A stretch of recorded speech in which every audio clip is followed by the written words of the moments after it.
Hello everyone, আমি রুবিনা। আজ আমি আপনাদের দাদা বৌদি স্টাইলে বিরিয়ানি বানিয়ে দেখাবো। তো প্রথমেই চালটা ভিজিয়ে নিতে হবে। বিরিয়ানির মশলাগুলোকে গরম করে নিয়ে মিক্সিতে বেটে নিতে হবে। আমি এখানে আগেই আলুগুলোকে জাফরান দিয়ে সুন্দর করে সিদ্ধ করে নিয়েছি। এবার গরম তেলে আলুগুলোকে লাল লাল করে ভেজে নিতে হবে।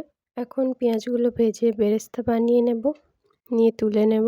এরপর আমি মাংসটা বানিয়ে নিচ্ছি। প্রেসার কুকারে সর্ষের তেল, পেঁয়াজ কুচি দিয়ে মাংস, ঝাল, মশলা সব দিয়ে কষিয়ে নিতে হবে। এরপর বিরিয়ানির ভাত বানাবো, তো জলে তেজপাতা, এলাচ, লবঙ্গ, দারচিনি দিয়ে জল গরম করে নেব। জল গরম হয়ে গেলে ভেজানো চালটা দিয়ে দেবো। এরপর বিরিয়ানির আসল প্রথমে দুধ, আতর, গোলাপ জল, কেওড়া জল, কেওড়া জল ঢাকনা করে দিয়ে দেবো। দেওয়ার পর হাঁড়িতে প্রথমেই তেল, তারপর গরম ভাত দিয়ে বেরেস্তা দিয়ে দিলাম, আলুগুলো দিয়ে দিলাম, তারপর মাংস কষা, মাংস আলু সব চারিদিকে ছড়িয়ে দিতে হবে। আবার এক লেয়ার ভাত, বেরেস্তা, মশলা, আলু, মাংস পরপর লেয়ার বাই লেয়ার দিয়ে যেতে হবে। টোটাল 2টো লেয়ার হবে। তারপর শেষে আতর, দুধ, জাফরান, মশলা, ঘি এগুলোকে সব একসাথে দিয়ে ঢাকনা চাপা দিয়ে 10-15 মিনিটের মতো গ্যাসে ওভেনে রেখে দিতে হবে। তারপর নামিয়ে নিলেই রেডি আমাদের দাদা বৌদি স্টাইলের বিরিয়ানি।